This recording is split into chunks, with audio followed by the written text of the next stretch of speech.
día de hoy nos toca hablar acerca de genitales externos.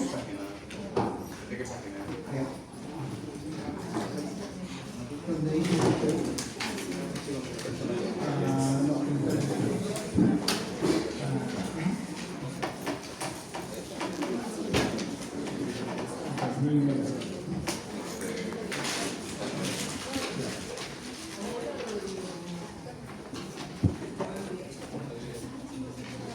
Muy bien, chicos, entonces el día de hoy nos toca complementar hablar acerca de genitales externos y sobre todo pues cómo es la génesis, ¿no? Con respecto al eje hormonal, ¿no?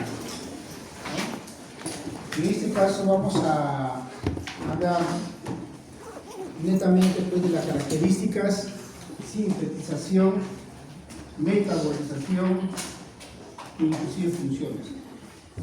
Pero el día de hoy nos vamos a tocar solo una parte de ello, dado que el 18 nos tocaría complementar eso. Esto nos va a alcanzar un breve tiempo para poder conversar de este tema y el tema anterior, que quede claro. Okay.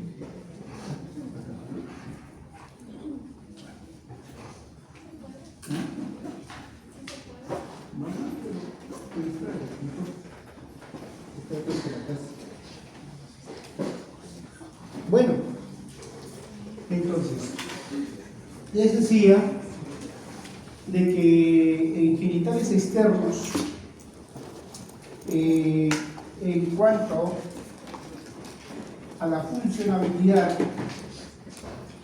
vamos a empezar acerca de, por ejemplo, lo que hablamos hace 2 días, la primera protección superior que tiene los genitales externos es justamente el monte de Venus, ¿no? Que está por encima de la sínfisis del pubis, constituido por tejido graso, adiposo, folículos pilosos. Esto va a conllevar o tener la funcionalidad de amortiguador y protector.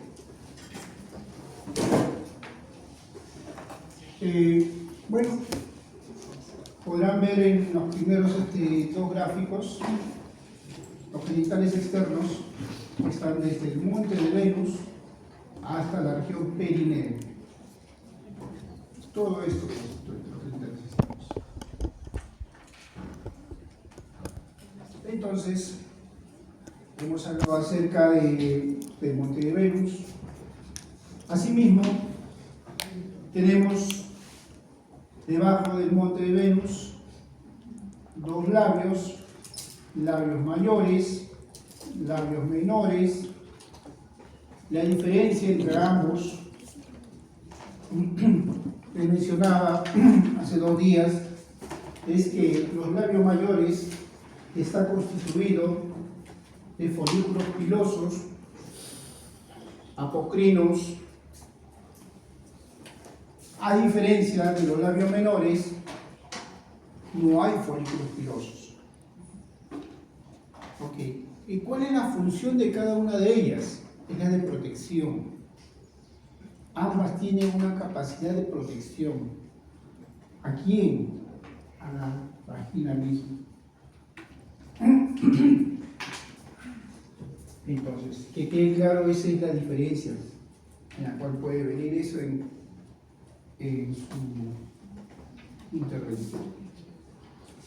Y del mismo modo, en la zona del clítoris, que es en el varón semejante al pene. Sin embargo, el clítoris está constituido por un tejido eréctil, una red venosa y sensitiva, en la cual esto va a tener una sensación placentera, sobre todo en el acto. Ahora, el clítoris tiene una medida normal. El clítoris no debería protruir el vestíbulo. Si esto protruye, estamos hablando de megaclítoris. Y cuando hablamos de megaclítoris, estamos hablando de un proceso anatómico diferente, por un proceso, así como también tenemos pues a pacientes con labios mayores prominentes, grandes, ¿no? E inclusive labios menores también prominentes. Pero eso no quiere decir que no cumple su función. ¿No? Es como nosotros, ¿no? Algunas personas podamos tener algún lunar, ¿no? O algún otro accesorio en el rostro. Y del mismo modo, pues, los labios, ¿no? Puede haber hipertrofia de los labios, tanto mayores o menores. Pero esto no impide a que puedan cumplir la función netamente mencionada.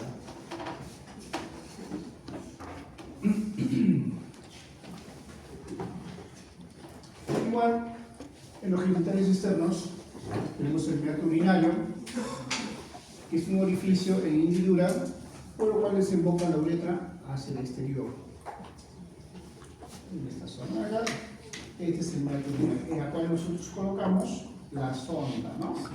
Muchas veces, como he visto en los hospitales, que colocan la sonda vesical.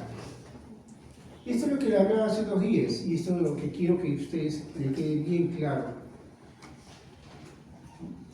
Las glándulas o el conducto de Stenz y el conducto de Bartolino, que justamente ambas, a diferencia uno del otro, es que está en el tercio superior y la glándula Bartolino o el conducto de Bartolino en el tercio inferior. Entonces, los conductos de Stenz se encuentran más o menos a este nivel, y la de Bartolino. Ahora, estos conductos de Stenz y de Bartolino, ¿qué funcionalidad tienen? Tienen glándulas. Y estas glándulas lo que conlleva justamente una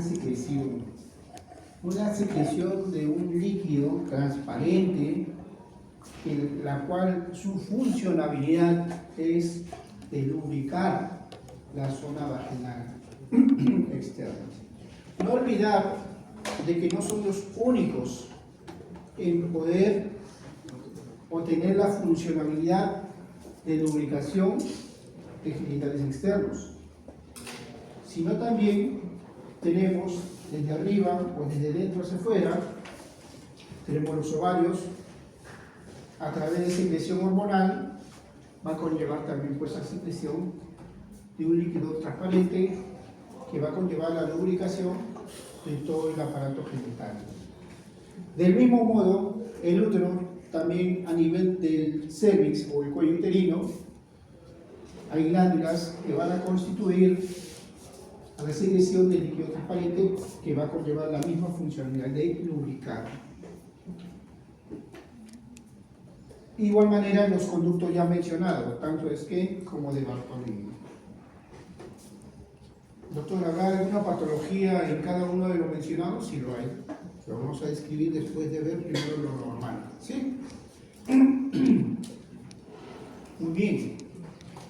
El himen es una mucosa o una membrana mucosa delgada que cubre la entrada de la vagina. Ahora, se han visto muchos casos de patologías con el himen. Esto se ve sobre todo en patologías de amenorreas primarias. Lo vamos a describir después de terminar lo normal.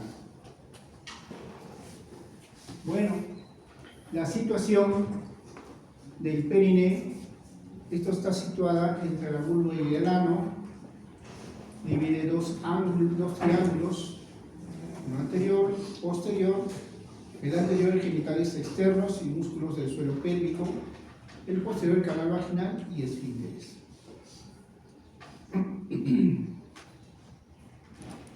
Muy bien. Entonces, mencionar, acá hemos acabado con respecto a los genitales externos. Les mencionaba lo básico y fundamental, la cual ustedes deben entender. Ahora, hay muchas patologías en el monte de Venus, como es formada por tejido adiposo, y se ha visto de que en muchas situaciones, sobre todo en mujeres fértiles o mujeres sexualmente activas, llamemos menores de 29 o 30 años de edad, según la literatura, y muchas de ellas, pues, al contacto sexual, les mencionaba que este tejido adiposo es una zona protectora para, inclusive, el contacto ante unas infecciones genitales.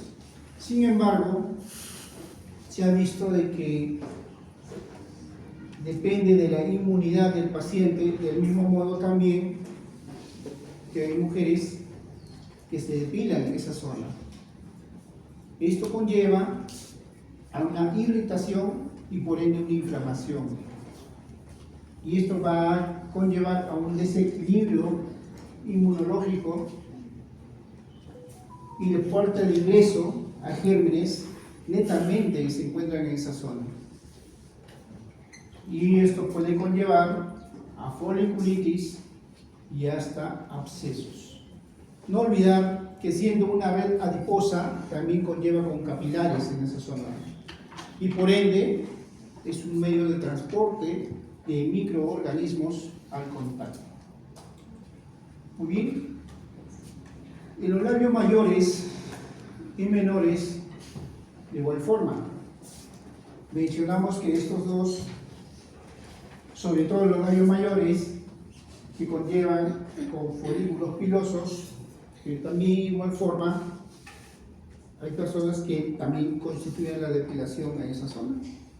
De igual modo, de la misma fisiopatología que en el monte de Venus sucede también en los labios mayores. Ahora, en los labios menores no hay folículo piloso, pero eso es una cosa que, sin embargo, al traumatismo o contacto brusco, llámese traumatismo sexual, esto puede conllevar a una debilidación o inflamación de la misma zona y por tanto puede conllevar también a la inflamación. Ahora,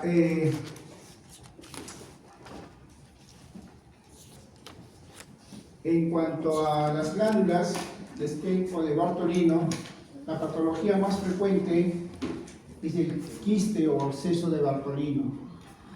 Esto se da porque estos conductos suelen ser obstruidos. Se obstruye porque hay una gama de microorganismos obstruyendo el canal.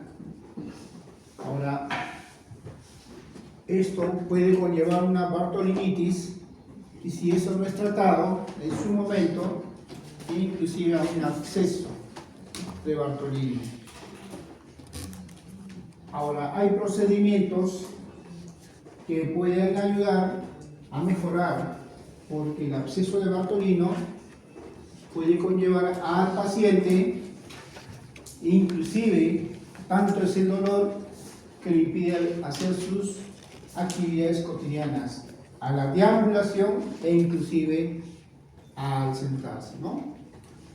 Entonces, hay procedimientos desde antibióticos hasta 14 días que tienen estos antibióticos, tienen que ser enmarcados a la actividad polimicrobiana. No olvidar que en la zona genital no solo hay gram positivos o gram negativos, es mixto. Entonces, si esto se complica, el siguiente procedimiento tendría que ser el drenaje, pero el tratamiento solo es paliativo. El tratamiento efectivo en ellos casos es la marsupialización, que consiste en hacer incisión en la parte media del absceso y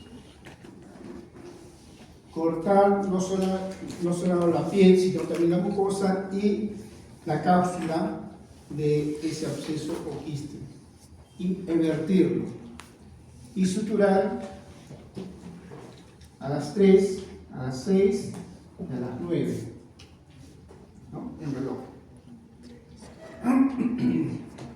Bueno, eso es con respecto a los genitales externos.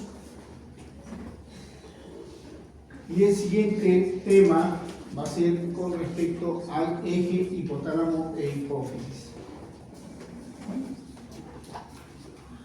Y precisamente todo esto son 1, 2, 3 diapositivas. El día de hoy vamos a centrarnos solo en esta diapositiva. Ya el día 18 vamos a centrarnos más a ello y hablar acerca de gonadotropina posteriormente.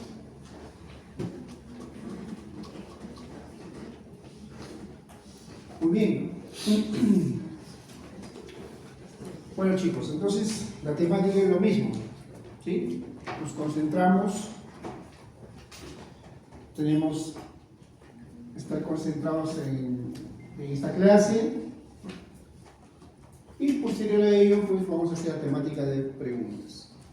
¿Quede claro? ¿Sí? Muy bien. Entonces vamos a hablar acerca del eje hipotálamo, hipófisis, ovario. Este es un tema muy bonito, importante, sobre todo que ustedes conozcan de dónde, quién es el director que orquesta todo ello. Porque siempre, de todo nuestro organismo, Dios es tan sabio de que nadie actúa por sus propios medios, ¿cierto?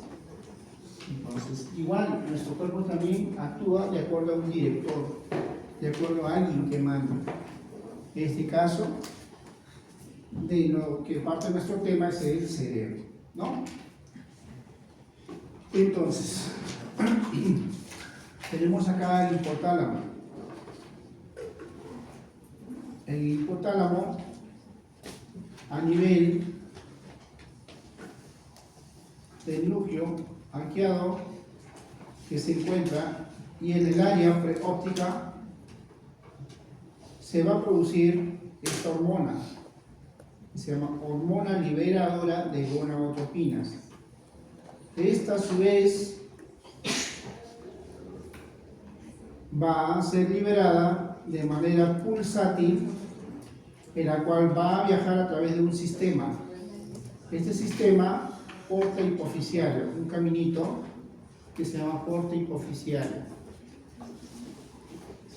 Entonces, esta hormona liberadora de gonadotropinas se une a receptores gonadotrópicos en la adenohipófisis, la cual va a estimular la secreción de hormona folículo estimulante y hormona luteinizante.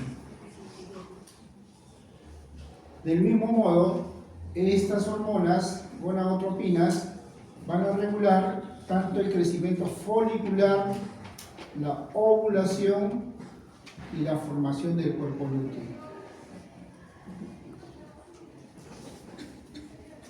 Entonces, ¿cómo va a ser la retroalimentación? Es ahí donde muchos caen, ¿no? ¿Cómo es la retroalimentación negativa? ¿Cómo es la retroalimentación positiva? Hemos hablado acerca de que el hipotálamo, sobre todo a nivel del núcleo arqueado, va a ser estimulado y a segregar esta hormona liberadora de gonadotropinas, la cual se va a alojar a nivel de sus receptores en la adenohipófisis para la secreción de hormona folículo estimulante y luteinizante. Esta a su vez, la folículo estimulante va a estimular la proliferación de células gonadotrópicas y expresión de una enzima aromatasa, la cual va a ser la enzima responsable de la transformación a estrógeno. Entonces, Cuando hablamos de retroalimentación, estamos hablando acá cuando mencionan, cuando hay niveles altos de estrógeno, o sea, quiere decir, el ovario va a estimular tanto estrógeno, abundante estrógeno, que va a conllevar a mandar un mensaje. ¿Y a dónde envía ese mensaje? Este mensaje es enviado al director. Alto nivel de estrógeno retroalimentan negativamente la síntesis de la FSH. Los altos niveles de estrógeno inducen al pico de LH. Entonces, ¿qué tenemos que entender acá? Tenemos que entender si hay patologías que va a conllevar a que haya un aumento de estrógeno en la circulación. Entonces, hay tres niveles: el director, que es el hipotálamo, hipófisis y los ovarios. ¿Sí? Entonces, si en los ovarios hay abundante secreción de estrógeno, la cual es el responsable, entonces el organismo mismo va a dar una señal que va a actuar en dos niveles. Va a actuar en dos niveles. A nivel de la hipófisis y a nivel del hipotálamo. En cualquiera de los dos niveles puede actuar. Entonces le va a decir, óigame, hay abundante estrógeno, ya, suficiente, corta. Entonces el director, que es el hipotálamo, ya va a dejar de segregar la hormona liberadora de gonadotropinas y por ende folículo estimulante y luteinizante, ¿cierto? Ahora, ¿qué diferencia hay si es que no hay estrógenos? No hay. Entonces, esto va a conllevar a que si no hay estrógenos, estamos hablando de patologías netamente del ovario. Y al no haber estrógenos, lo que va a conllevar es una señal arriba: me falta, necesito estrógeno. Entonces, el director, que es el hipotálamo, va a conllevar a que haya mayor secreción de hormona liberadora de gonadotropinas y por ende las hormonas mencionadas. Y la hormona folículo estimulante, que es la responsable de la secreción tanto de estrógeno. ¿Hasta ahí todo bien? ¿Algo más sintético? Creo que no podía hacerlo. No sé si hasta ahí está bien. Bueno, esto lo vamos a demostrar también con patologías, ¿ya? Bueno, les adelanto un poquito de lo que vamos a hablar el día 18. Acá, lo que he mencionado, ¿no? Hipotálamo, hormona liberadora, hipófisis, las dos hormonas gonadotrópicas hacia el ovario con la finalidad de producir estrógeno y progestágeno. Y las funcionalidades los tienen acá. Acá un poquito, el eje hipotálamo gonadal, o sea, esos tres niveles, y la regulación hormonal de la ovulación. Esta hormona liberadora, segregada, como ya mencioné, en las neuronas hipotalámicas, la cual va a estimular la secreción de estas dos hormonas gonadotrópas, la cual va a estimular la zona gonadal, o sea, el ovario, para la síntesis de esteroides sexuales como estrógeno y progesterona. En este circuito clásico de retroalimentación negativa, los esteroides sexuales, o sea, los estrógeno y progesterona, inhiben la secreción de la hormona liberadora de gonadotropinas. Un poquito complejo esto, pero con lo mencionado, el ejemplo que yo les mencioné, está más claro.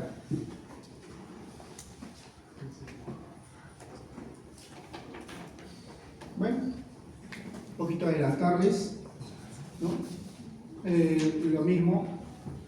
No olvidar que estas hormonas, folículo estimulante y luteinizante, están en la adenohipófisis, porque puedo poner yo también neurohipófisis, en la adenohipófisis, o anterior, más conocida como adenohipófisis o anterior. Pueden cambiar también los nombres, o toma el mismo nombre. Muy bien. A ver.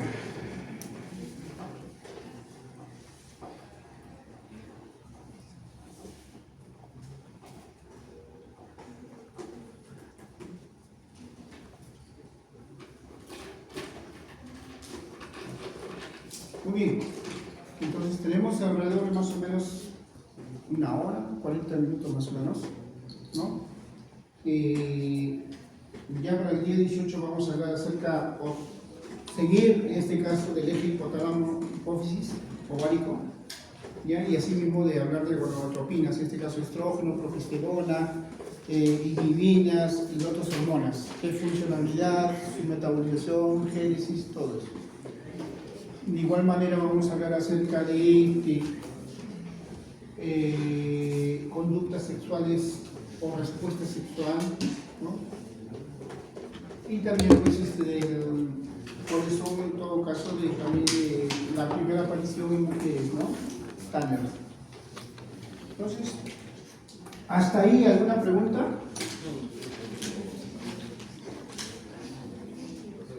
Dime, ¿cuál es tu nombre?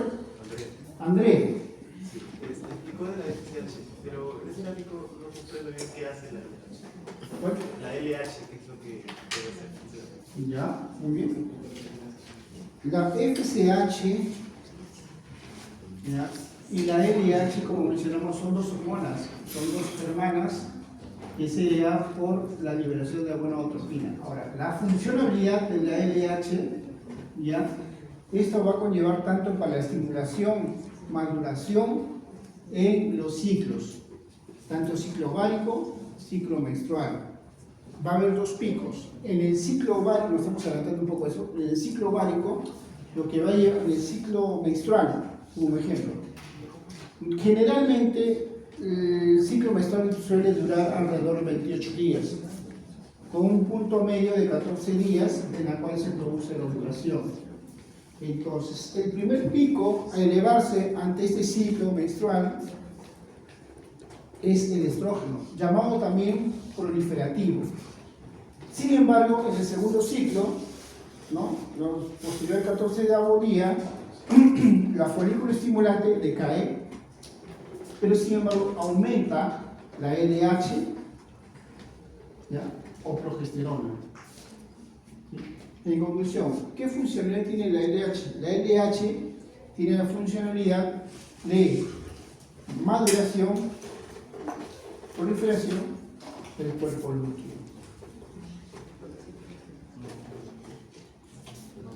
Va a haber unos gráficos bonitos en la cual vamos a explicar mejor, ¿ya?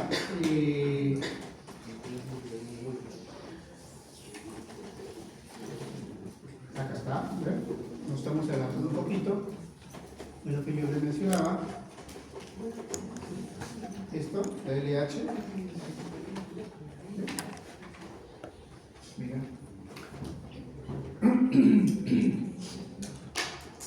Vamos a hablar en el próximo ciclo ovárico, el ciclo menstrual, porque de acá van a venir varias preguntas. De igual manera, nos estamos adelantando un poquito. Acá lo que te decía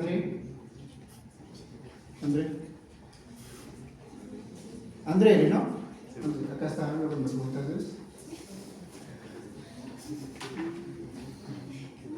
Muy bien, este gráfico es muy bonito, hay que solamente la manera de poder entenderlo, ¿no? Yo también igual cuando era estudiante no entendía cómo es esos picos, cómo, ¿no? A mí los colores me ayudaban, ¿no? Pero sin embargo es muy simple y didáctico. Lo importante es que ustedes sepan cuál es la funcionalidad de cada hormona y en qué momento del ciclo actúa. Y si actúa, quiénes son los implicados. Eso más. ¿No? Fácil. 3 puntos. hormonas en cada ciclo, qué funcionalidad tiene y quiénes son o el área comprometida. Claro. Entonces, esto lo vamos a hablar ya el día 18, que tenemos más horas, inclusive creo que de las 7:30 hasta las 11 y tanto. ¿No, delegado? ¿Sí? Así es, más o menos. Ahí va a tener tiempo suficiente como para poder ustedes sean unos tigres en esto. Muy bien. Entonces, bueno chicos, para ya iniciar el tema de preguntas, ¿vale? No, pues seguimos. Seguimos. ¿Seguimos? Ya, ok, seguimos entonces, tabla de preguntas. A ver, ¿quién le dice break? Levante la mano. Ah, caramba. ¿Qué dice el legado? 5 a 10. 10. ¿10 minutos está bien? 5. 1 minuto. 10. Ya, ya chicos. 10 minutos.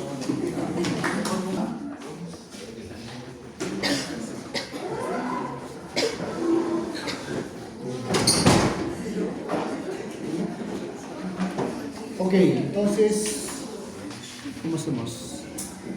Cerramos el carro, ¿no? Son más de 10 minutos.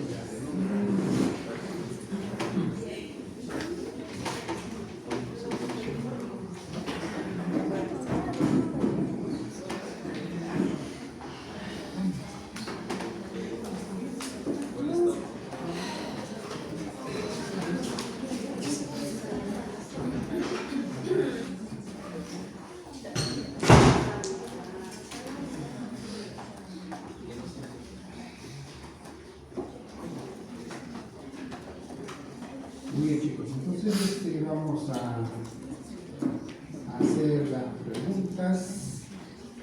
Bueno, como ya muchos de ustedes ya tienen la clase por anticipado todavía, ¿no?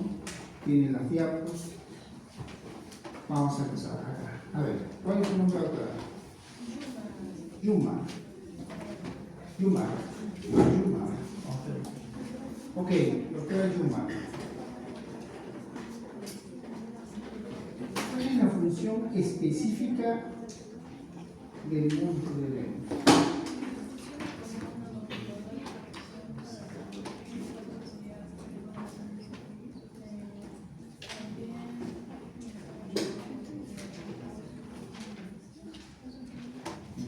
Ya, ok. Muy bien. A ver. ¿Su nombre claro? Isabel. Tres diferencias.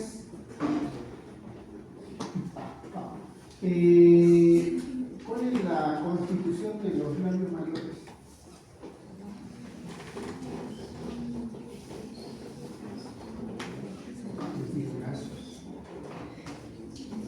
¿Qué dice?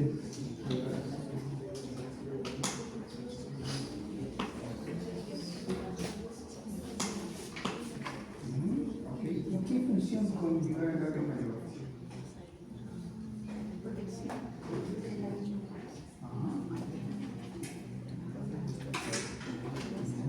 Muy bien. Ok. A ver, vamos de dos en dos, ¿no? Enseguida. ¿O no? Puede ser. Sí, sí, los puede ser. ¿No? Que sea consigna, ¿no? A ver. Ya, ok. A ver, otra vez. Dígame usted, ¿qué función tiene el conducto de bloque y batería?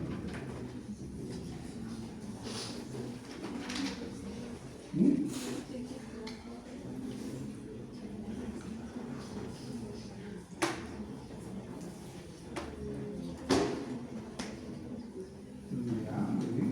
A ver, doctor, ¿qué más tiene que agregar eso?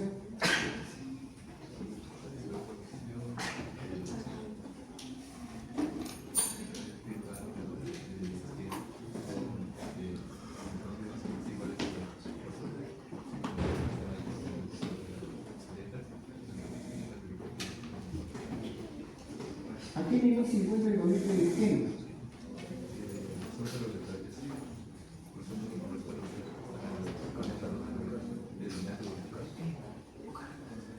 ¿Qué patologías tiene si hay obstrucción del conducto de esquema?